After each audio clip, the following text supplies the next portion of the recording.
Hello दोस्तों, आज हम लोग इस लेक्चर में पार्ट 47 करेंगे जिसमें है इंद्रधनुष। तो इंद्रधनुष कैसे बनता है। वर्षा के पश्चात कुछ बूंदें वायुमंडल में रह जाती हैं। ये बूंदें प्रिज्म की भांति कार्य करती हैं।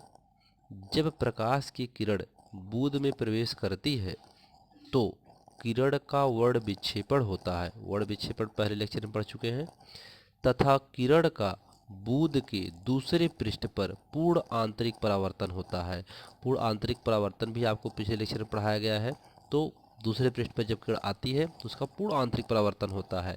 इसके बाद किरण विरल यानी वायु माध्यम में प्रवेश करती है, जिसके कारण आकाश में प्राकृतिक रंगीन संकेंद्री वृत्तीय चाप वर्णक्रम बनता है, जो सूर्य के विपरीत दिखाई देता है। यह रंगीन संरचना इंद्रधनुष कहलाती है।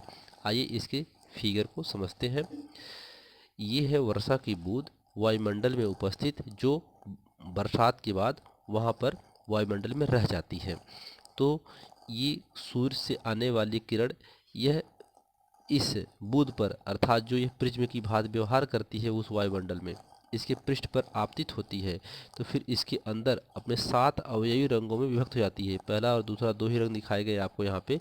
आप 7 रंग यहाँ पे खींच सकते हैं इसको। तो ये अपने 7 अवयवी रंगों में विभक्त हो जाती है। ठीक है।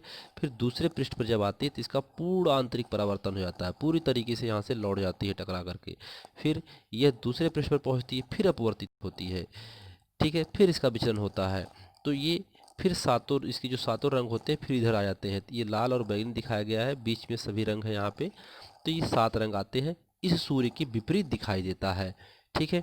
तो जो हम अपनी आंखों से देख पाते हैं वह जो ऐसे वृत्तीय चाप यानी वृत्तीय वृत्त की तरह बनता हुआ इंद्रधनुष दिखाई देता है उस आकाश में, वह इंद्रधनुष कहलाता है। ठीक है। तो इंद्रधनुष बनने की घटना यही है कि वर्षा की बूंदें बरसात के बाद वर्षा की बूंदें वायुमंडल में प्रिज्म की भांति व्यवहार करती हैं या प्रिज्म की तरह कार्य करती हैं, और उस पर पड़ने वाला श्वेत प्रकाश जब उसके पृष्ठ पर आपतित होता है तो उसके अंदर अपने 7 अवयवी रंगों में श्वेत प्रकाश विभक्त हो जाता है।